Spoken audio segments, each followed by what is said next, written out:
আমার নাম শামিয়া। অনেক শিক্ষিত হওয়া সত্ত্বেও আমাকে বাধ্য হয়ে লোকের বাড়িতে কাজ করতে হতো, কারণ আমি খুব গরিব ঘরের মেয়ে ছিলাম।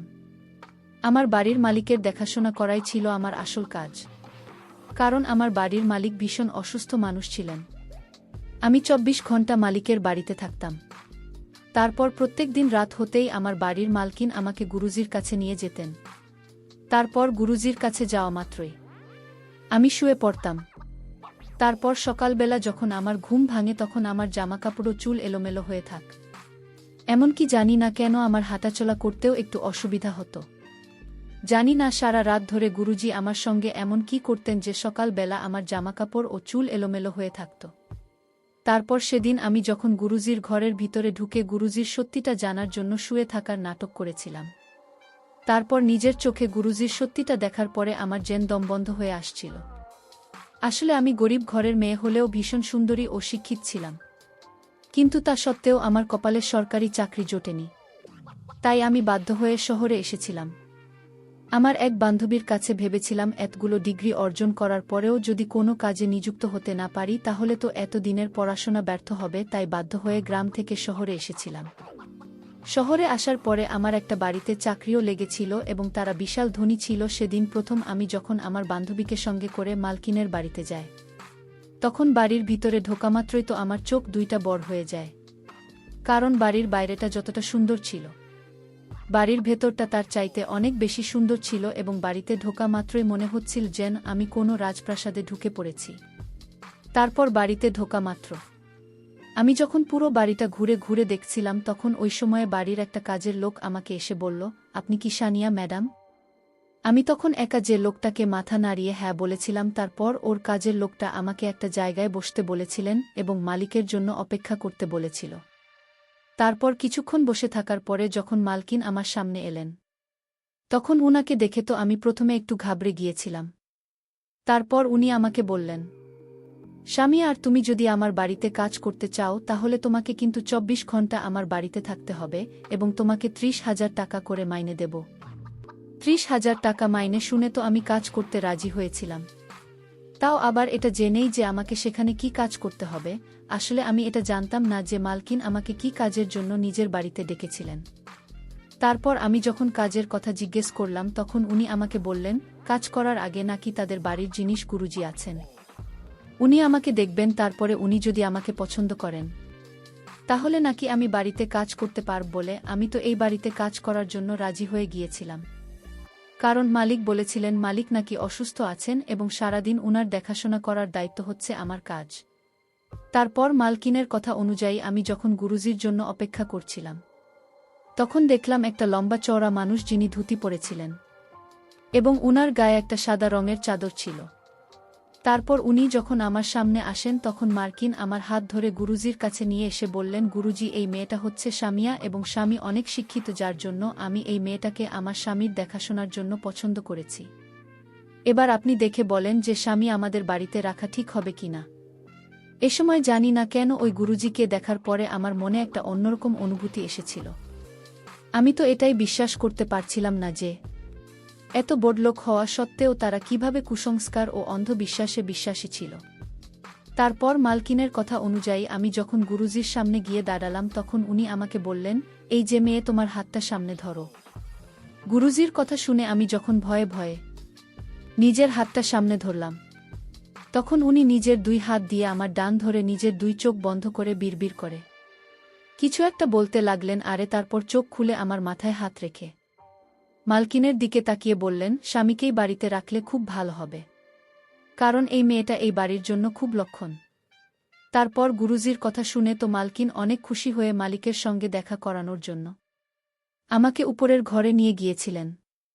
তারপর উপরের ঘরে গিয়ে যখন মালিককে দেখলাম তখন ওনাকে ওই অবস্থায় দেখে তো আমার একটু খানিক হলেও খুব কষ্ট হয়েছিল, কারণ উনি তো পক্ষাঘাতগ্রস্ত অবস্থায় একটা হুইল চেয়ারে বসেছিলেন। উনার তো নিজে থেকে কিছু করার ক্ষমতা ছিল না, তাই মালকিন আমাকে বলেছিলেন উনার খাওয়া দাওয়া থেকে শুরু করে বাকি সমস্ত কাজ কিন্তু আমাকেই করতে হবে এবং যার বিনিময়ে উনি আমাকে ৩০,০০০ টাকা দিবেন। মালিককে দেখার পরে আমি ওই বাড়িতে কাজ করতে খুশি খুশি হয়ে রাজি হয়েছিলাম।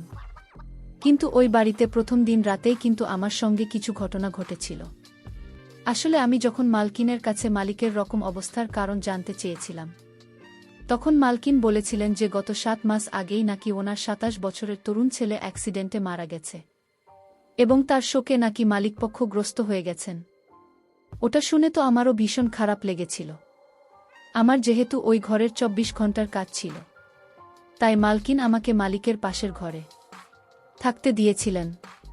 কিন্তু সেদিন রাত্রিবেলা আমি যখন নিজের ঘরে শুয়েছিলাম, তখন অর্ধেক রাতে মনে হলো কেউ যেন আমাকে বাজেভাবে ছোঁয়ার চেষ্টা করছে।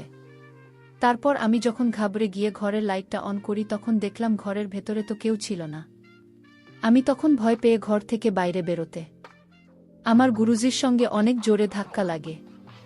গুরুজি তখন আমাকে অনেক বেশি ভয় পেতে দেখে বলেছিলেন, আরে সামিয়া, তোমার কি হয়েছে?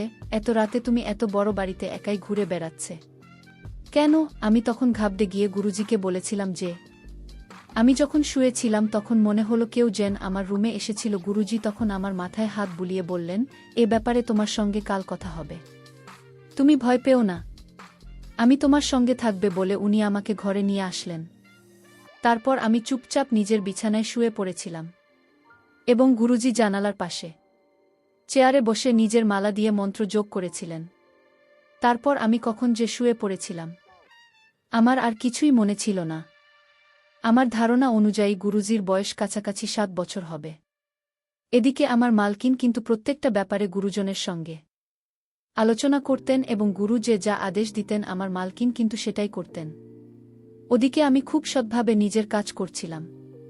মালিককে সময় মতো খাবার খাওয়ানো, উনাকে ঠিকঠাকভাবে ওষুধ খাওয়ানো, সব কিছুই আমি সময়মত করতাম।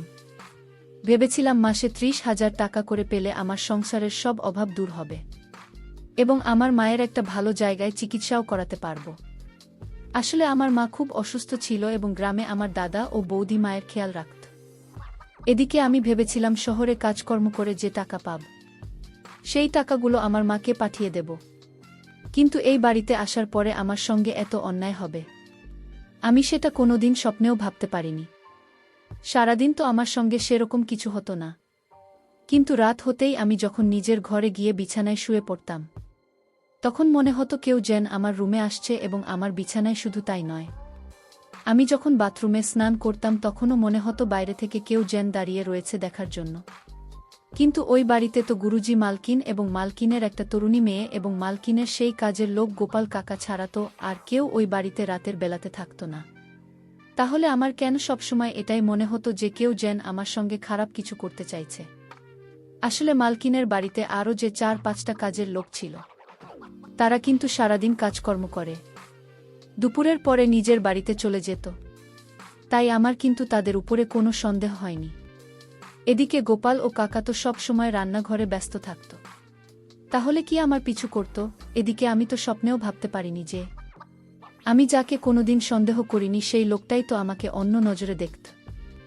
আসলে প্রথম দিন রাতে আমার সঙ্গে ওই ঘটনা হওয়ার পরে গুরুজি আমার ভীষণ খেয়াল রাখত, কিন্তু তাও আমি কখনোই গুরুজির কথার উপরে অন্ধ বিশ্বাস করতে পারিনি। কিন্তু কিছুক্ষণের জন্য হলেও মানুষ হিসেবে আমি তো ওনাকে খুব ভদ্র ভেবেছিলাম। কিন্তু আমি তো স্বপ্নেও ভাবতে পারিনি যে এই গুরুজি আমাকে ও আমার মালকিনকে এভাবে ঠকাবে। আমার মালকিন কিন্তু তার ছেলের মৃত্যুর শোকে মানসিকভাবে অসুস্থ হয়ে পড়েছিল, তাই গুরুজি যা বলত আমার মালকিন কিন্তু চোখ বন্ধ করে সেটাই করত। এক কথায় বলতে গেলে মাল কিন্তু গুরুজির অন্ধভক্ত ছিলেন। কিন্তু প্রত্যেক দিন রাতে আমার মনে হতো কেউ যেন সবসময় আমার উপর লক্ষ্য রাখে। তাই আমি রাত্রিবেলা যখন ঘরে ঘুমোতে আসতাম তখন কিন্তু ভয়ে ঘরের ভিতর থেকে জানালা দরজা সব কিছুই কিন্তু বন্ধ করে গায়ে চাদর মুড়ি দিয়ে শুয়ে পড়তাম। কিন্তু সকাল হতেই জানি না কেন আমার চুলগুলো এলোমেলো হয়ে থাকত। আমি যখন হাঁটাচলা করতাম তখন আমার কিন্তু ব্যথা করত।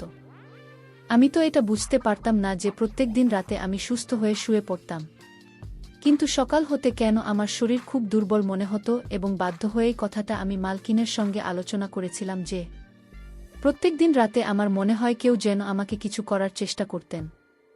তখন গুরুজি আমাকে ও মালকিনকে বলেছিলেন মালিকের ছেলের আত্মা নাকি আমাকে পছন্দ করেছে, আর তাই প্রতিদিন রাতে আমার রুমে ঢুকে তার জন্য নাকি আমার জামা কাপড় এলোমেলো হয়ে থাকে এবং আমার চুলগুলো এলোমেলো হয়ে থাকে। আমি তখন গুরুজিকে পরিষ্কারভাবে বলেছিলাম যে আমি কিন্তু এসব কুসংস্কারে একদম বিশ্বাস করি না।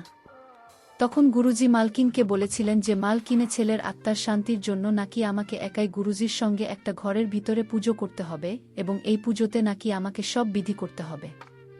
আমি তখন গুরুজির কথা শুনে অনেকে রেগে গিয়ে মালকিনকে বলেছিলাম, ম্যাডাম আমি কিন্তু এসব করতেই বাড়িতে আসেন, আমি কিন্তু মালিকের সেবা করতেই বাড়িতে এসেছি, তাই আমি এসব পূজাপাঠ কোনো বিধি করতে পারব না, কারণ আমি এসব কুসংস্কারে বিশ্বাস করি না।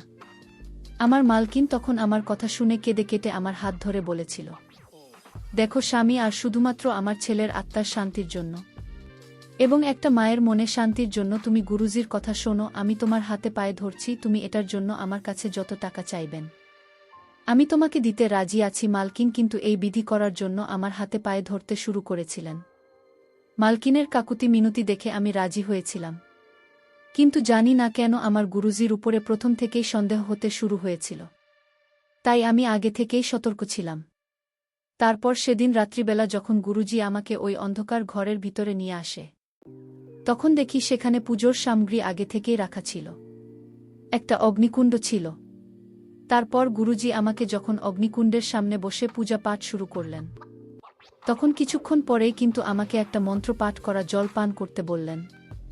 তারপর আমি যখন ওই জলটা পান করলাম, তারপরে কিন্তু ধীরে ধীরে আমার মাথা একটু ভারী হতে লাগল এবং মনে হচ্ছিল আমি যেন চোখে আবছা দেখতে পাচ্ছি। তারপরে একটু একটু বুঝতে পারলাম যে তখন গুরুজি আমার এই অবস্থা দেখে বিছানায় নিয়ে শুয়ে দিল।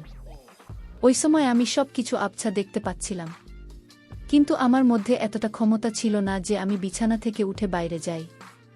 তারপর উনি আমার পাশে বসে আমার মুখের দিকে তাকিয়ে মুচকি হেসে বললেন, তোকে যেদিন প্রথম দেখেছিলাম সেদিনই তোকে পছন্দ করে ফেলেছিলাম।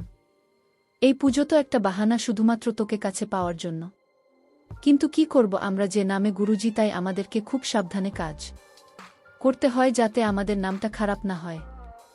নাম খারাপ হয়ে গেলে তো এদের মতো ধনী ব্যক্তিদের কাছ থেকে তাদেরকে বোকা বানিয়ে টাকা আদায় করতে পারব না। শুধু টাকা দিয়ে তো মন ভরে না। বেন, ধন্যবাদ। হু, একটু খেতেও তো হবে, আর আমাদেরও তো একটা ইচ্ছা আছে, আমাদের একটা চাহিদা আছে, তোকে দেখার পরে দ্বিগুণ হয়ে গেছে, তাই আমি আর নিজেকে আটকে রাখতে পারছি না। কি করব বাপি, মনটা মানছে না তো, তাই আজকে আমি খুব ভালো করে তোর সাথে। এই কথা বলে উনি যখন আমার দিকে এগিয়ে আসছেন, ঠিক তখনই পর্দার আড়াল থেকে গোপাল কাকা বেরিয়ে আসেন এবং উনি সবকিছু মোবাইলের মধ্যে রেকর্ড করেছিলেন। আসলে মালকিনের কাকুতি মিনতি দেখার পরে আমি পুজোতে বসতে রাজি হয়েছিলাম, কিন্তু আমার তো প্রথম দিন থেকে গুরুজির উপরে অনেক সন্দেহ হয়েছিল, তাই আমি গুরুজির সঙ্গে একাই বিধি করার আগে কিন্তু গোপাল কাকাকে সব কিছু বলে রেখেছিলাম এবং তাকে আমি আগে থেকেই গুরুজির ঘরের ভিতরে পর্দার আড়ালে লুকিয়ে থাকতে বলেছিলাম, কারণ গুরুজির আসল চেহারা আমি মালকিনকে দেখাতে চেয়েছিলাম যে উনি যে লোকটাকে অন্ধের মতো বিশ্বাস করেছিলেন উনি তো একজন বন্ধু ছিলেন। আমি তো বুঝতে পারি না এখনকার যুগে প্রত্যেকটা মানুষ এত শিক্ষিত হওয়া সত্ত্বেও কিভাবে এসব ভণ্ড বাবাদের মিথ্যের জালে ফেসে যায়। শুধু তাই নয়, মালিকের ছেলে মারা যাওয়ার পরে মালকিনকে তার মৃত ছেলে দোহাই দিয়ে ওই বলগুলো লক্ষ লক্ষ টাকা মালিকের কাছ থেকে আদায় করেছে।